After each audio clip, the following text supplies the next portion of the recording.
Shalom, shalom, mes bien-aimés dans le Seigneur. Je vous salue au nom puissant de Jésus-Christ de Nazareth. C'est un grand privilège pour moi de pouvoir encore partager avec vous la parole de Dieu. Ce soir, c'est la 8e partie de notre thème, la famille, le foyer, un concept de Dieu. Et notamment, ce dernier message, nous nous concentrons sur le rôle du Père. Ce soir, nous voulons terminer cette partie. Et avant de continuer, j'aimerais saluer d'abord le visionnaire de notre plateforme, le président mondial en la personne du pasteur Damien Monsadi Israël, avec sa femme, maman Justine, les enfants et les petits-enfants, ainsi que l'Église qui peut servir et que le Seigneur lui a donné de servir en tant que serviteur de Dieu. Je salue aussi les vice-présidents qui sont concernés et engagés sur cette plateforme avec leurs épouses et leurs familles, que Dieu vous bénisse. Je bénis et je salue aussi nos modératrices. Je salue maman Amélie, maman Nicole, maman Sinoni et surtout aussi maman Sandy, qui, selon nos attentes, va modérer ce soir. Que Dieu vous bénisse en toutes choses. Je salue tous les serviteurs et les servantes de l'Éternel qui sont dans le corps de Christ pour servir. Que le Seigneur vous bénisse. Alléluia. Amen.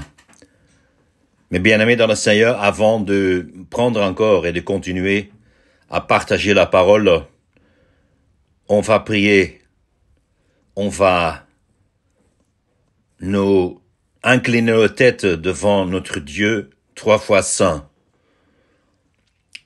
Tendre Père céleste,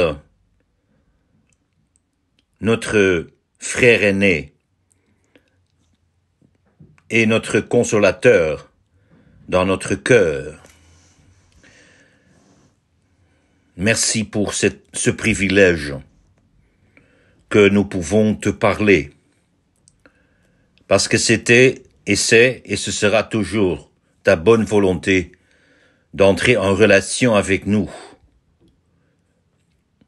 Ça, c'est tellement incompréhensible et nous pouvons seulement le saisir par la foi, par la révélation, Seigneur, du Saint-Esprit.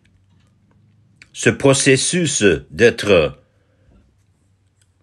et d'avoir une relation avec vous et d'être vos enfants. Nous inclinons nos têtes et nous nous humilions devant ton trône. D'abord, pour vous adorer et donner des actions de grâce et te remercier pour tous tes bienfaits que tu nous accordes de jour en jour. Et tu ne te fatigues pas et tu sois toujours attentif. Tu tends toujours tes oreilles pour nous écouter. Et tu l'as rendu possible à travers du sacrifice de Jésus-Christ à la croix, à travers du sang qu'il a versé pour payer nos dettes, pour payer le prix, le plus grand prix qu'il a pu payer en donnant sa vie pour nous. Et Papa Céleste, tu as pris un bon plaisir dans ce sacrifice et tu l'as accepté. En juste juge, tu l'as justifié. Tu l'as remis du mort. Tu lui as donné une place à ta droite. Et maintenant, vous êtes ensemble dans le 3e ciel. Et tu nous écoutes encore aussi ce soir quand nous sommes en train de te parler. Parce que Seigneur, nous voulons exprimer notre amour, notre engagement, notre fidélité, notre dépendance. Nous ne voulons rien faire sans toi et nous ne pouvons le faire non plus. Parce que tout ce qui nous sommes, nous le sommes à travers de ta volonté, de ta force, de ta miséricorde, à cause du pardon que tu nous as accordé, parce que il n'y a plus de condamnation pour tous ceux qui croient en Jésus-Christ. Nous sommes justifiés et sanctifiés en lui. Ô Seigneur, que nous comprenions mieux ces valeurs, cette grande grâce, mais aussi de plus que tu nous as appelés pour être ton serviteur, pour prêcher ta parole, pour partager les vérités des Saintes Écritures. Et nous prions que cette manne qui est descendue du ciel, cette vérité, ce chemin et cette vie, c'est toi Jésus. À travers de toi, nous pouvons avoir libre accès auprès du trône.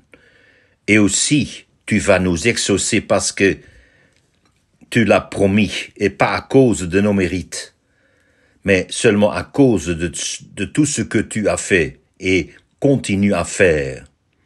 Je prie que, Seigneur, que ce message va toucher des cœurs, va changer des vies, et surtout, vu du thème, surtout la vie des papas, des hommes de Dieu, afin que nous comprenions mieux ce que tu nous attends de nous.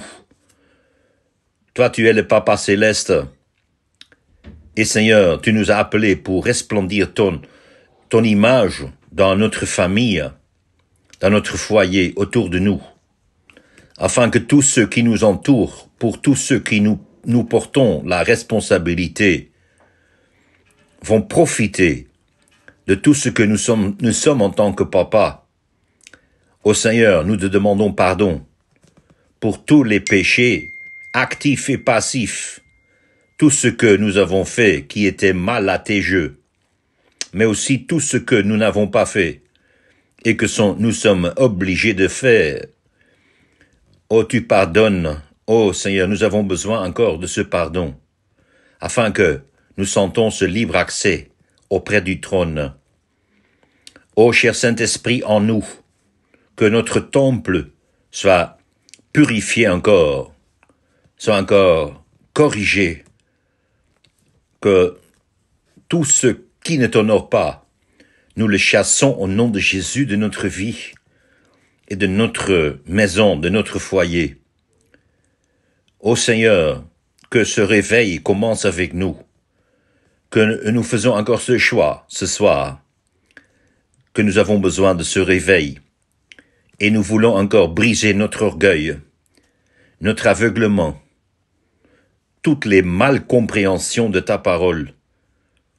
Ô Seigneur, nous les chassons loin de nous, et nous brisons encore tous les liens avec les péchés, avec le monde, avec les ruses du diable au nom de Jésus, et que nous sentons cette liberté, que nous sortons encore de ces prisons, afin que nous sommes tes serviteurs, tes esclaves, ces doulos. Merci Seigneur, ouvre les Écritures.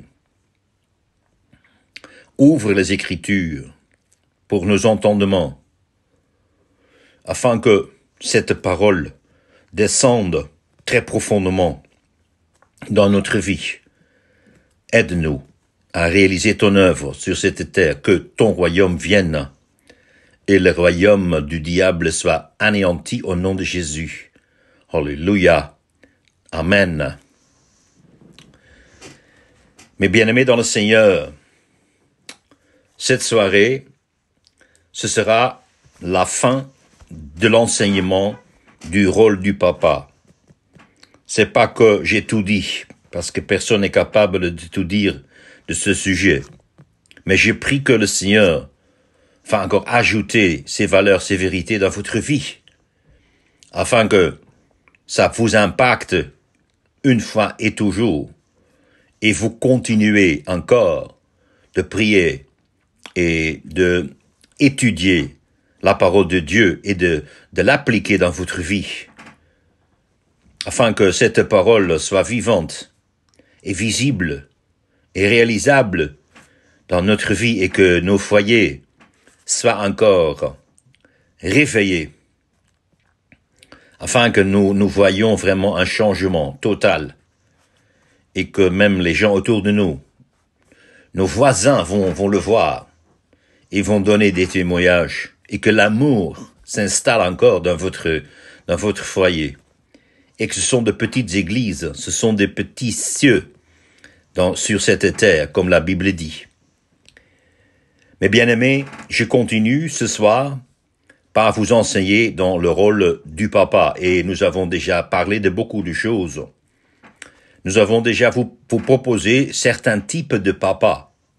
J'espère que vous avez pu profiter de ces messages par la grâce du Seigneur et que le Seigneur lui-même vous a parlé et que vous avez été capable de regarder dans le miroir de la parole de Dieu et que le Saint-Esprit vous avait convaincu que ce domaine vraiment, c'est à corriger, c'est à revoir, que vous avez eu des introspections dans votre cœur, dans votre vie, et qu'il y a déjà des changements, que vous avez pris des décisions pour vous-même et pour votre famille, que la crainte de l'Éternel soit présente, qu'il y a l'odeur de Christ, encore une fois dans votre vie, dans la vie de votre femme, dans la vie de vos enfants, dans vos foyers, et que même les gens vont commencer à poser des questions. Qu'est-ce qui a changé chez vous? Alléluia. Mes bien-aimés, comme les 2 dernières fois, je vais commencer par un exemple d'un père dans la parole de Dieu.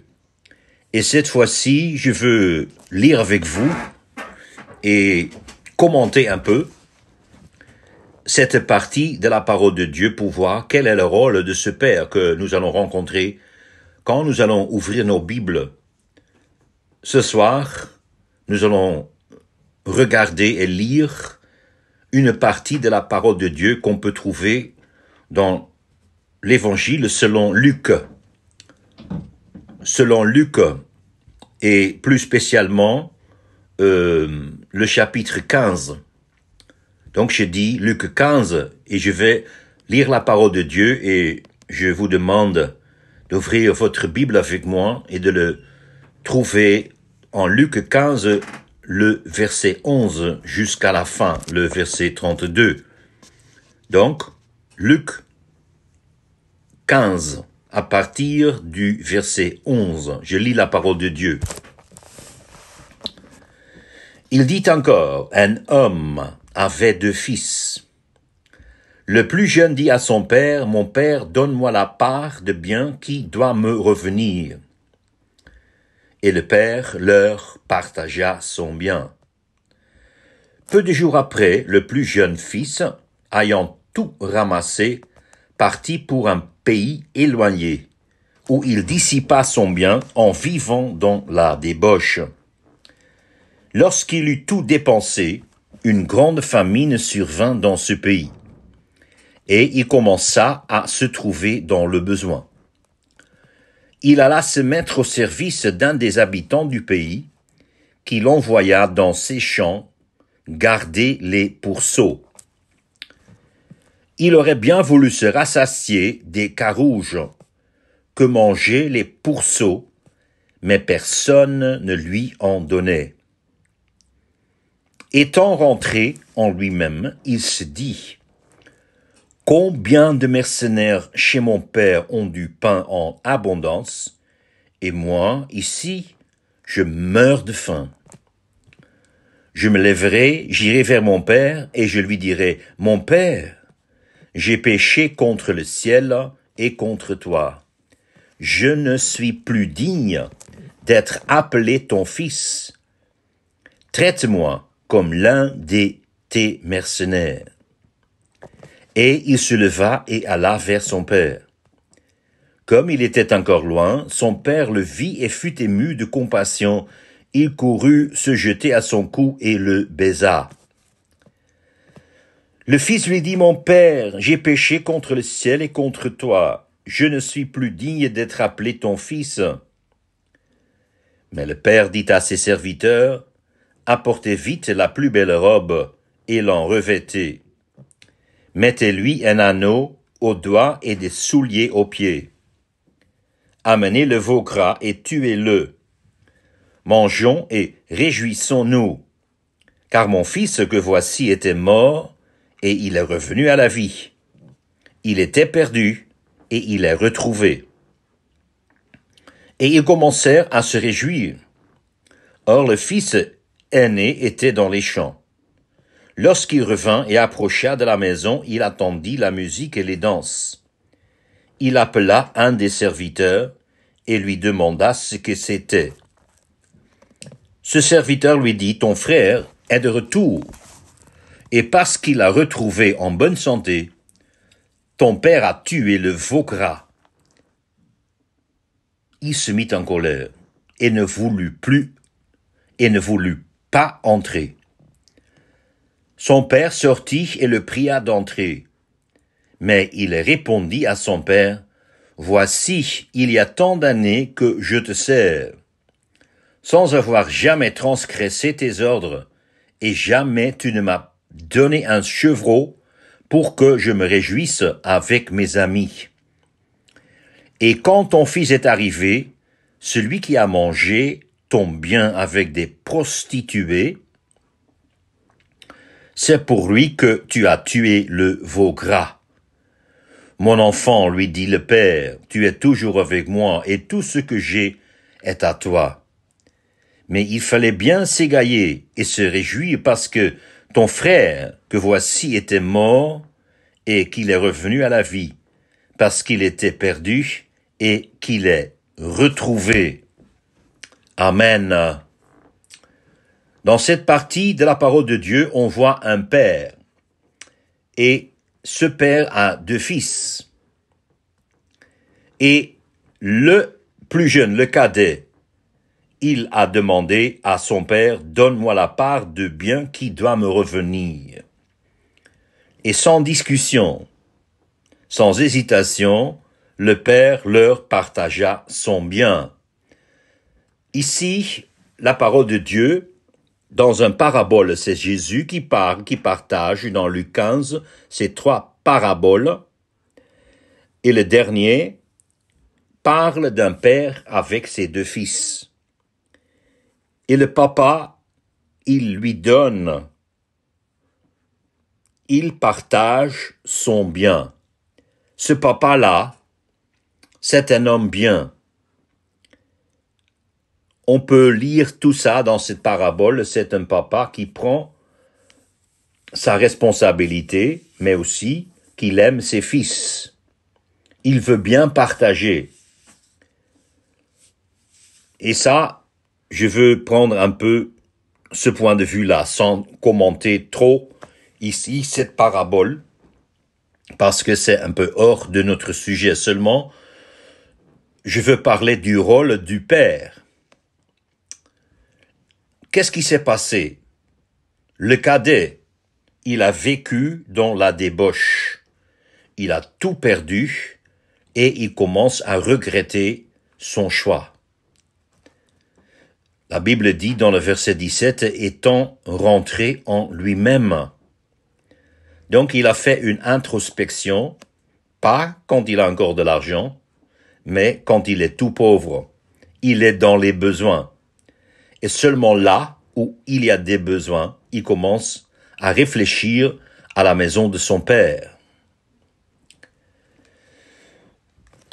Nous sommes focalisés sur la conduite et l'attitude du père. Parce que le père, qu'est-ce que la Bible dit dans le verset 20? Et il se leva et alla vers son père. Comme il était encore loin, son père le vit et fut ému de compassion. Ça, cet mot, compassion, est très important dans cette parabole-là. Ému de compassion. Ça, c'est très remarquable. Au lieu de reprocher, au lieu d'être fâché, au lieu de le jeter dehors encore, de le repousser, le papa a vu son fils et il était rempli de compassion, ému même. Ça a touché ses entrailles. Mon papa, qui m'écoute ce soir, est-ce que tu te reconnais dans cette attitude de compassion quand tu as vécu ton fils? Peut-être c'est plus facile quand tu as un fils qui t'obéit, qui est toujours à ton côté, qui est avec toi, qui est obéissant. Apparemment, c'est plus facile de l'aimer au lieu de quelqu'un, un fils qui a pris ton argent, qui a tout gaspillé dans le monde, dans des bars, dans le drogue, dans l'alcool. Il a tout fait que le Seigneur a défendu. Est-ce que tu aimes toujours ce garçon-là ou est-ce que tu l'as rejeté? Tu as même dit, tu l'as maudit même. Tu as dit, tu n'es plus mon fils. Malheureusement, ces cas existent. Mon papa, je veux t'exhorter ce soir. Est-ce que tu as un fils que tu ne veux plus voir?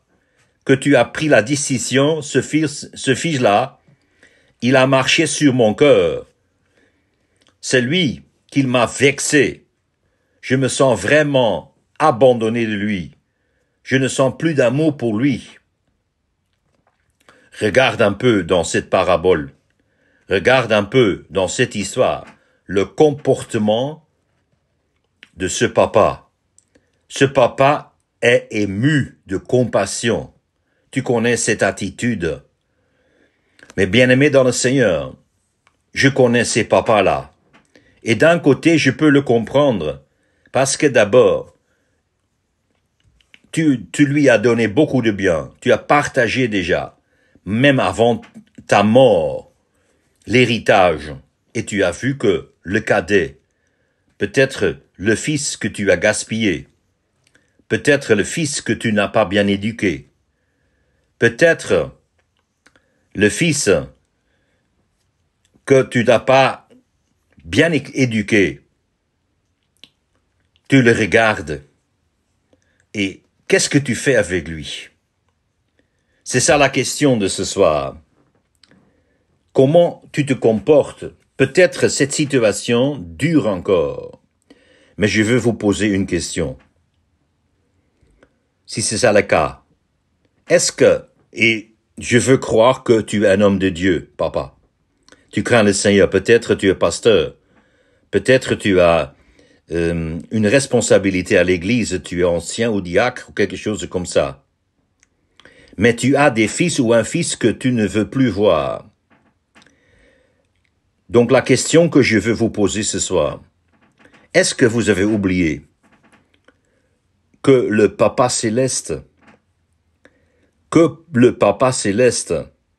il t'a vu, il a envoyé quelqu'un dans ta vie où tu as lu la parole de Dieu et le Seigneur, il est entré dans votre vie. Il t'a pardonné tous tes péchés. Où est-ce que le Dieu Tout-Puissant t'a trouvé? C'était en plein péché? C'était dans le drogue? Tu étais comment avant? Quel était ton comportement toi-même envers ton Père? Tu es toujours obéissant? Tu as toujours fait ce que ton papa a voulu? Tu l'as obéi, tu l'as suivi? Tu étais une source de joie pour ton Père? Dis-moi, quelle était la réalité avec ta vie, ta vie lui-même, ta vie à vous? Est-ce que tu étais un fils exemplaire? Ou est-ce que tu dois avouer non quand je vois vraiment ma jeunesse? Je regrette beaucoup. J'ai honte même de dire. Si c'est ça le cas, papa. Si Dieu a pardonné tous ses péchés, même ton Père a pardonné tous ses péchés, et toi, tu restes dans cette attitude impardonnable, dure envers ton fils, ça ne peut pas durer. Et je vous exhorte ce soir de faire aussi une introspection. Une introspection. Et si la relation avec ton fils n'est pas encore stable, n'est pas une relation amoureuse, je vous exhorte de prendre ton téléphone et d'appeler ton fils. De l'appeler et de dire, mon fils, je veux te parler, je veux te voir. Je veux te voir parce que c'est pas bon que nous vivons dans une distance comme ça. Une distance géographique, mais aussi une distance spirituelle. Oh mon papa, je vais en revenir plus tard dans ce message. Mais déjà, quand on voit ici ce papa exemplaire, c'est une image du papa céleste. D'abord, comment ce papa céleste a aimé son fils unique Jésus-Christ? Il a aimé d'un amour éternel. Et oui, c'est vrai, Jésus était un fils exemplaire, obéissant. Il a toujours fait ce que son père a demandé. Mais n'oublie pas que ce fils l'a fait pour des rebelles, pour des garçons désobéissants, pour des garçons qui sont dans les péchés. Et nous sommes pardonnés à travers de cette obéissance, de cette justice de Jésus-Christ. Combien nous sommes forcés, contraints de pardonner nous-mêmes aussi. Même si le fils, ton fils, s'est mal comporté, il a mal conduit, il s'est mal conduit, il a gaspillé ton argent, il a mangé ton argent, il a mangé l'héritage, et tu es fâché maintenant, tu ne veux plus le voir. Tu dis non, je ne veux plus le voir. Il m'a vexé. Mais mon père, encore une fois, regarde toi-même d'abord.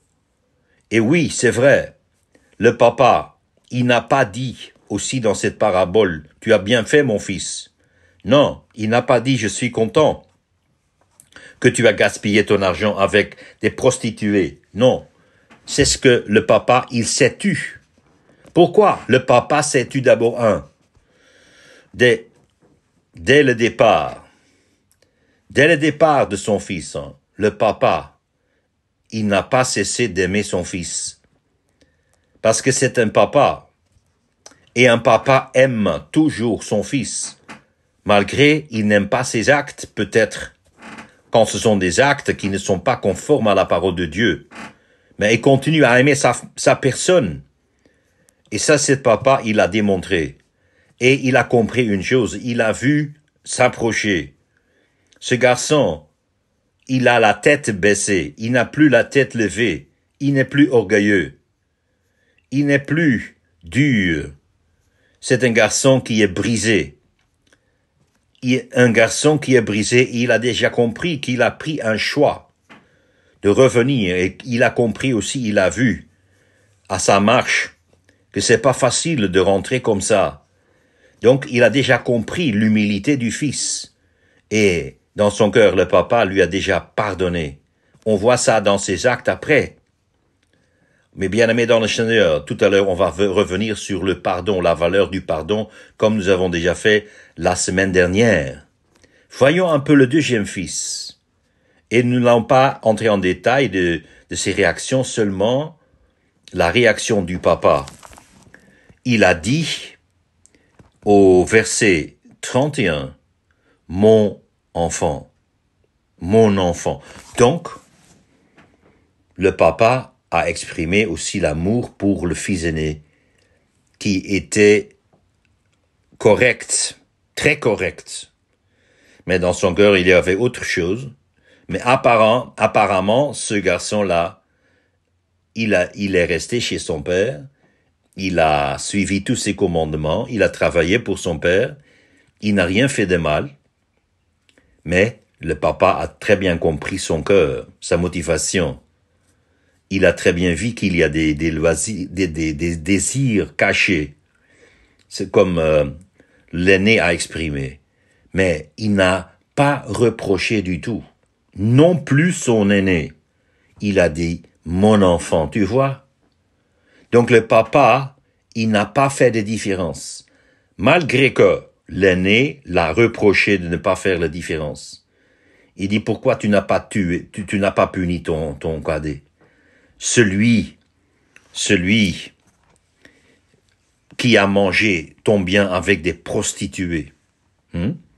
C'est ce que l'aîné dit en méprisant, en dégoûtant, en condamnant son petit frère.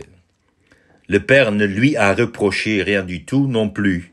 Il a dit, mon enfant. Tu vois, la sagesse et l'amour de ce papa. Et ça, c'est un grand exemple pour nous, mes bien-aimés, nos papas. Quand on est en famille et on a plusieurs enfants, il faut utiliser la sagesse, parce que chaque enfant a son caractère. Chaque enfant est différent. Ils sont dans la même famille. Ils ont eu le même papa ou la même maman. Je l'espère quand même. Parce que ça aussi, c'est un sujet. Il y a beaucoup d'enfants différents. On dit souvent, en Afrique, même père, même mère. Comme si c'est quelque chose de très étrange, très étranger.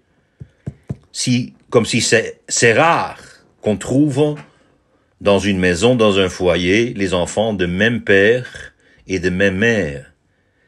C'est comme si c'est une exception.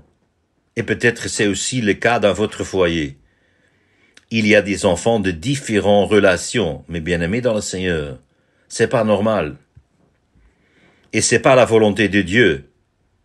Mais si une fois c'est le cas, il faut demander pardon à Dieu. Et il faut redoubler vos efforts de bien éduquer ces enfants parce que c'est pas leur faute. Les enfants sont le plus souvent les dupes des erreurs des parents. Aussi quand il y a des enfants de différents parents. Même pas même père, des demi-frères, demi-sœurs. Mais bien-aimés dans le Seigneur, ça mène au désordre. Et ça déclare aussi le problème. C'est à la source de beaucoup de problèmes dans des familles, même dans des sociétés. Quand on ne respecte pas l'ordre divin, quand on ne respecte pas que le foyer est un concept divin, avec un papa et une maman, ça, c'est souvent la course, la source de beaucoup de disputes et de malheurs. Et ça, une fois que c'est réalisé, on peut toujours demander pardon à Dieu. Mais ça demande une très grande responsabilité, mes bien-aimés, en tant que papa. Donc, le papa, il a invité son fils aîné. Il se sent mieux que son frère. Il se sent plus juste que son frère, parce que lui, il n'a rien fait de tout ce que son frère a fait. Son frère a fait. Non, lui, il se comporte très bien à ses yeux. Mais il ne voit pas son hypocrisie. Parce que dans son cœur, il y a la condamnation de son père. Il ne veut même plus le saluer. Il ne veut même plus le voir. Il ne dit même pas mon frère. Tellement il le haït. Tu vois, la condamnation. Mais son père ne l'a pas suivi. Mais il a continué aussi à dire à son aîné, mon enfant. Tu vois, ce sont tous nos enfants. Malgré leur comportement, bien sûr, le papa, surtout quand l'enfant est jeune, il doit pas le gâter, mais il doit l'éduquer. Avec la sagesse et la justice et l'amour. Parce qu'un enfant il n'a pas reçu les parents en vain. Il ne faut pas le négliger, mes bien-aimés. Oh, l'éducation est tellement importante et n'oublie pas, éduquer, tu ne peux le faire qu'une seule fois. Ne rate pas les occasions. Ne rate pas les occasions, papa. Parce que c'est ton enfant que le Seigneur t'a voulu. Je connais votre expression, nous avons fait 3 enfants. Et moi, je n'aime pas cette expression. C'est grâce à nous que nous avons eu les enfants. Bien sûr, nous sommes des instruments. mais c'est le Seigneur qui donne des enfants. Donc, les enfants, ce sont des dons de Dieu. C'est tellement précieux et il faut l'éduquer comme tel devant la face et la présence du Seigneur. Parce que tu as des rapports à donner. Le Seigneur va te demander une fois comment tu as éduqué ton enfant. Est-ce que tu as montré, tu leur as montré en tant que prophète, en tant que roi, en tant que prêtre mon image? Est-ce que tes enfants ont vu quelque chose de moi dans ta vie? Est-ce qu'ils t'ont suivi ton exemple dans la crainte de l'Éternel? C'est ça notre grand appel, papa. C'est le grand appel. N'oublie pas, parce que le Seigneur, il va te demander des rapports. Nous sommes appelés à nous justifier. Et si c'est le cas, nous l'avons dit la semaine dernière, et là je vais reprendre un peu aussi le message de l'autre semaine, la semaine passée, et continuer encore à donner quelques messages là-dessus. Parce que le pardon, demander pardon, comment c'est difficile.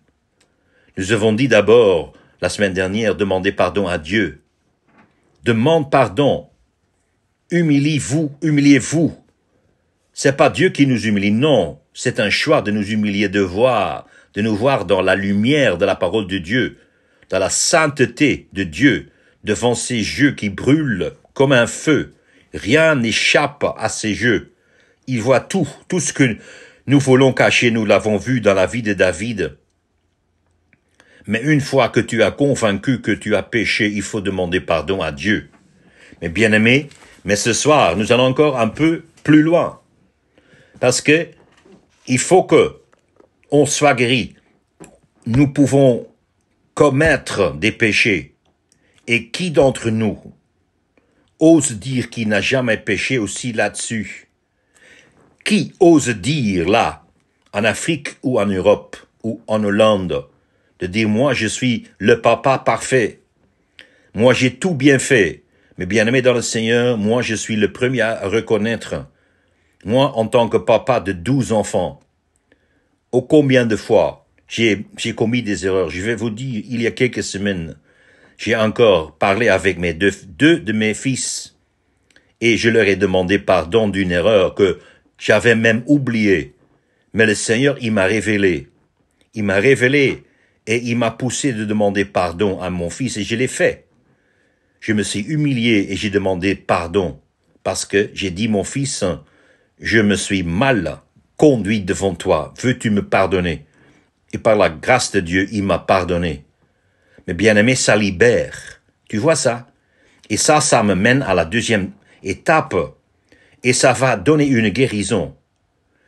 Et ça, c'est l'image que je veux vous proposer. Il faut aussi mettre l'ordre dans nos relations. D'abord avec Dieu, mais aussi avec les hommes. Et comment on peut le faire? Écoute ce que la Bible dit dans Jacques 5, le verset 16. La Bible dit, « Confessez donc vos péchés les uns aux autres et priez les uns pour les autres afin que vous soyez guéris. » Mais bien-aimés dans le Seigneur, je crois que c'est très rare qu'aux églises, on prêche le besoin de confesser nos péchés les uns aux autres. C'est rare d'écouter un message comme tel. Et tu vois que l'atmosphère dans beaucoup d'églises, c'est une atmosphère de ressentiment et d'amertume. En fait, l'ambiance est empoisonnée par le non-pardon, par la non-confession. On ne demande jamais pardon. Il y a quelque chose entre un frère, entre le pasteur et les brebis, et personne n'ose en parler, surtout, et je m'adresse directement maintenant à mes collègues, les pasteurs. Je sais que le Seigneur nous a donné l'autorité. Mais mes bien-aimés dans le Seigneur, est-ce que je peux vous avertir de ne prendre jamais la place de Dieu? Quand même, nous avons une grande responsabilité. Nous avons un grand ministère. Mais il ne faut pas que vous vous présentez en tant que saint. Et personne n'ose s'adresser à vous, personne n'ose vous contredire, parce que on ne contredit pas le pasteur. Le pasteur, il a toujours raison, parce que c'est l'intermédiaire entre le Seigneur et les brebis. Mais bien-aimés dans le Seigneur, je veux vous exhorter d'être humble. Regarde un peu dans la vie de Paul. Qu'est-ce que Paul a dit, le grand apôtre? Il a dit d'abord, moi, je suis le moindre des apôtres. Deuxièmement, en Corinthiens, il dit, moi, je suis le moindre de tous les chrétiens. Et en Timothée, à la fin de sa vie, le Seigneur l'a révélé encore autre chose. Il a dit, moi, le plus grand des pécheurs. Oui, le Seigneur m'a pardonné. Mais je suis en moi-même, vu que ce que j'ai fait, le plus grand pécheur. Mon pasteur, ou qui que vous soyez, mon ancien, mon diacre, ou mon apôtre, ou mon évangéliste, quel est votre comportement? Quel est votre statut? Comment est-ce que les brebis peuvent vous approcher? Est-ce qu'on ne se présente pas comme le pape à Rome? Le pape, il dit, quand on l'approche, il faut le dire, sa sainteté. Imaginons-nous. Sa sainteté, qui est saint? Pas un être humain. Donc, ne montons pas trop haut et ne nous plaçons pas dans un siège qui n'est pas notre place. Il n'y a qu'une personne qu'on va honorer. Ça, c'est Dieu lui-même. Nous sommes, malgré notre ministère, un être humain avec nos faiblesses et il faut l'avouer. Il faut l'avouer.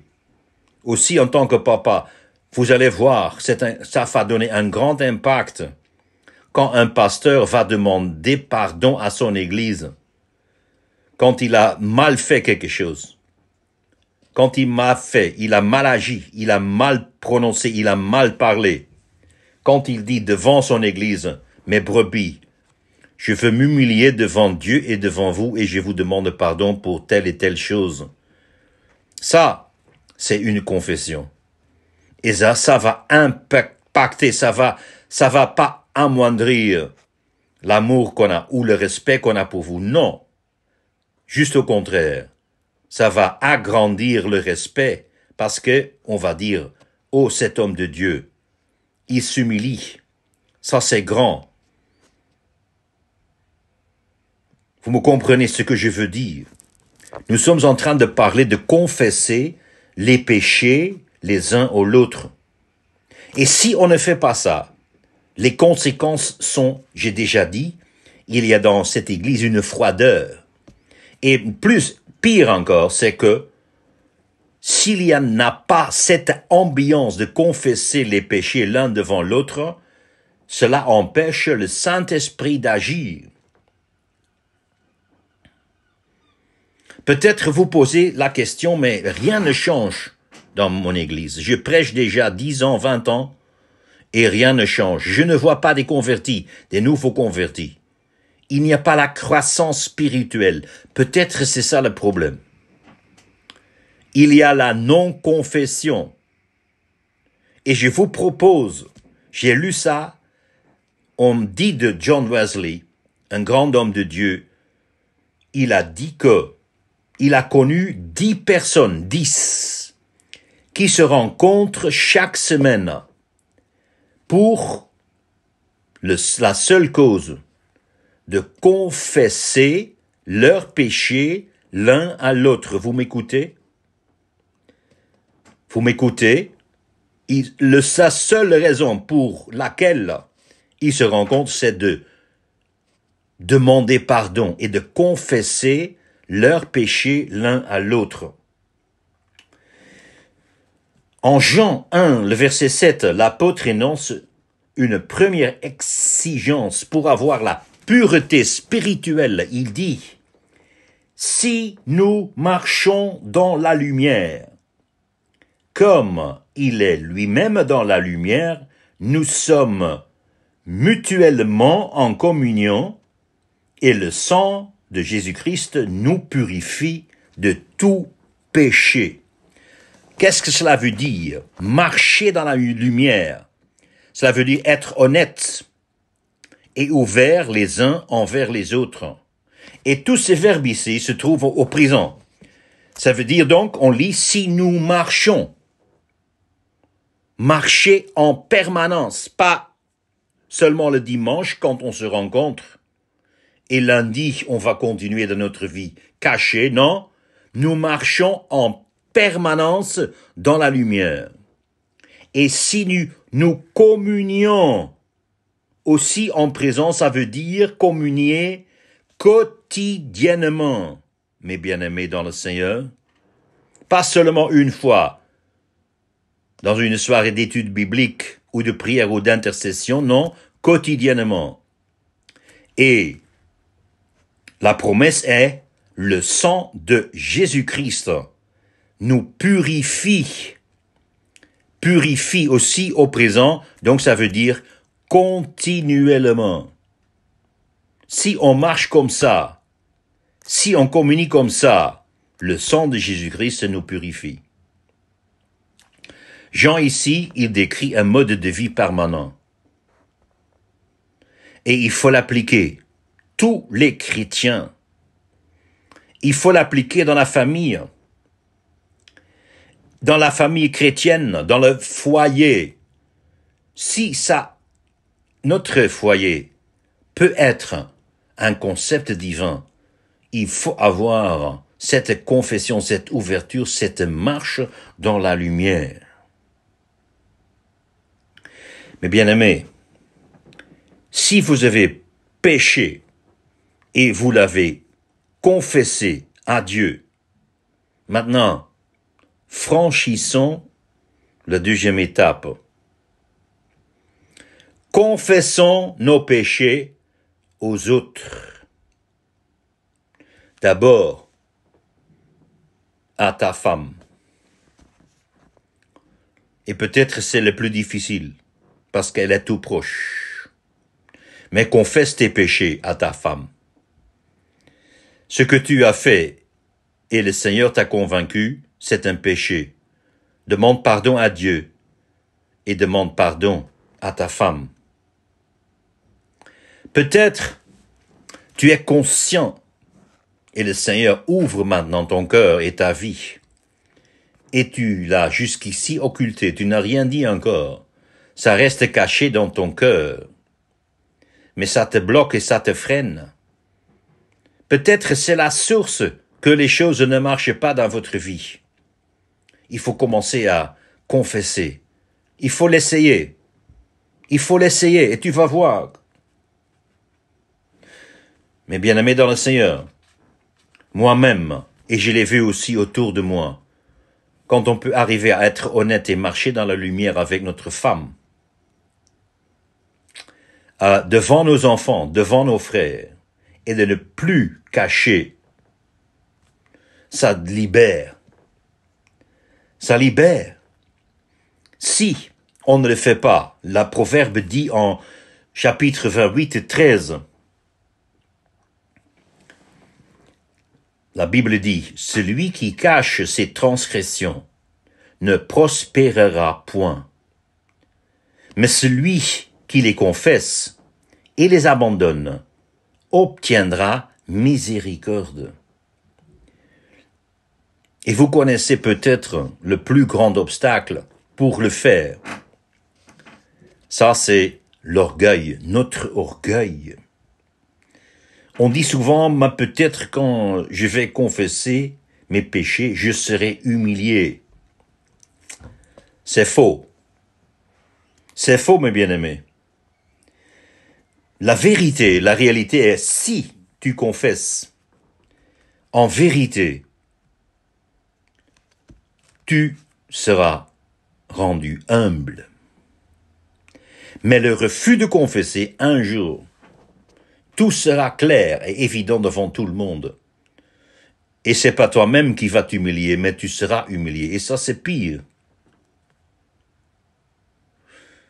Et il ne faut pas oublier, Dieu ne nous a jamais promis de nous rendre humbles. Le message de la parole de Dieu est « humiliez-vous ». Et toi seul, mon papa, toi seul, tu peux le faire. Et si tu refuses de le faire, si tu ne veux pas marcher dans l'humilité, tôt ou tard, le temps viendra, tu seras humilié. Et ce soir, vous êtes en face d'un choix. Soit vous humiliez et vous confiez en Dieu et sa miséricorde et sa grâce, vous allez obtenir.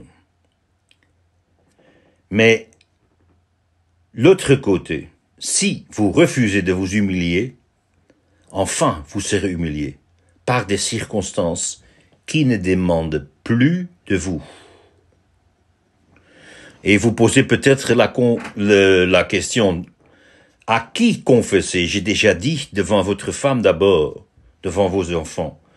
Mais à qui encore? Quelqu'un a dit, la confession doit être aussi large que la transgression. Faites donc votre confession devant ceux qui ont été blessés par votre péché. Il faut bien regarder. Nous avons vu ça la semaine dernière. De David. Le Seigneur l'a reproché. Toi, tu voulais le cacher. Et moi, je l'ai mis dans la lumière, devant tout le monde. Et de plus que, tu as de responsabilités, de plus que les personnes qui sont le dupe de votre péché sont grandes. Et vous avez peut-être entendu de parler de ce grand homme de Nigeria. Je vais même pas citer ce nom. Mais bien aimé dans le Seigneur, que ce soit un grand exemple pour nous. Je n'ai pas même pas envie d'en trop parler, tellement ça me fait du mal d'entendre parler. Évitons ça, mes bien-aimés, et ça commence, il faut déjà couper le péché au début. Ne le laisse pas grandir, et tu vois, les grandes menaces pour les hommes de Dieu, papa, c'est le pouvoir, c'est l'argent et les femmes. Évitons ces obstacles. Papa, évite ces obstacles. Si tu es déjà en mi-chemin, il faut retourner. Demande pardon. Coupe les péchés dans votre vie. Je vous en supplie, au nom de Jésus. Humiliez-vous devant le Seigneur. Humiliez-vous devant votre femme et vos enfants et votre Église si c'est nécessaire. Et il faut prier le Saint-Esprit. Et le Saint-Esprit, il va le révéler. J'arrive à une conclusion, mes bien-aimés, de tous ces messages. Il y a beaucoup de chrétiens qui vivent dans une zone soi-disant d'ombre spirituelle. Ils ne vivent pas dans la pleine lumière de grâce de Dieu. Peut-être vous dites, moi, de toutes ces choses que vous avez parlé, moi, je ne suis pas coupable. Je ne le fais pas. Donc, dans ce niveau-là, il n'y a pas de péché actif. Je dis gloire à Dieu.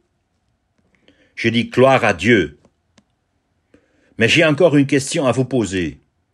Est-ce que vous savez aussi que nous serons jugés pour les choses que nous n'avons pas fait? Donc les péchés d'omission. Et surtout, quand on va le concentrer sur le domaine de l'éducation Est-ce que vous avez donné assez d'amour, assez d'engagement, assez d'attention à votre foyer? Sinon, ce sont des péchés d'omission. Oh, inclinons nos têtes ce soir, mes bien-aimés, et demandons des révélations spéciales du Saint-Esprit pour voir où sont les problèmes. Peut-être les yeux sont fermés, vous êtes dans l'aveuglement. Que le Seigneur ouvre nos yeux spirituels afin que nous voyions nos problèmes, nos péchés actifs ou nos péchés d'omission. Il faut les confesser. Il faut demander pardon à Dieu. Il faut nous humilier devant sa majesté suprême, devant ses yeux qui brûlent comme un feu. Il est en train de sonder nos reins, mes bien-aimés. Il nous connaît, il connaît même nos entrailles. La moindre des pensées en péché, il le voit. Purifions-nous, mes bien-aimés, et soyons honnêtes devant le Seigneur et devant nos prochains. Confessons nos péchés, et le Seigneur va nous libérer. Et on va sortir de ce prison. Peut-être tu es déjà dans un prison de péché caché depuis des années. Le Seigneur le sait. Il faut le confesser. Il faut vous humilier parce que un temps va venir et le Seigneur, il va tout mettre dans la lumière. Et où serions-nous dans ce temps-là? Au nom de Jésus, je proclame et je prophétise qu'il y a des papas qui m'entendent, qui vont dans leur chambre intime de confesser, qui vont voir dans leur miroir de la parole de Dieu pour confesser leurs péchés. Et je peux vous dire et je vous déclare, c'est ça le cas. Si vous confessez vos péchés et vous les quittez, vous les terminez avec ces péchés, le Seigneur, il est plein de miséricorde et de grâce et tu seras pardonné au nom de Jésus parce que le pardon de Jésus, notre frère aîné, est interminable. Il n'y a pas de frontières, pas de limites. Il veut, il est prêt à nous pardonner comme le papa dans la parabole. Il étend ses bras et jetons-nous dans ses bras. Jetons-nous dans ses bras et disons la même chose. Mon Père, j'ai péché contre le ciel et contre toi. Je ne suis plus digne d'être appelé ton fils. Dis ça au Seigneur. J'ai péché. Je confesse mes péchés. Je ne suis plus digne d'être papa. Je ne suis plus digne d'être pasteur. Je ne suis plus digne d'avoir une responsabilité quelconque. Dis ça dans la vérité et tu vas voir la réponse du Seigneur. Je le dis au nom de Jésus. Tu seras pardonné au nom de Jésus. Tu seras pardonné. Tu seras libéré. Tu peux sortir de ce prison et tu vas sentir un paix dans ton cœur que tu n'as jamais senti avant. Alléluia, alléluia. Merci Seigneur pour tous tes bienfaits. Alléluia. Au nom de Jésus-Christ, j'ai ainsi parlé. Amen, amen. Que Dieu vous bénisse. Shalom, shalom.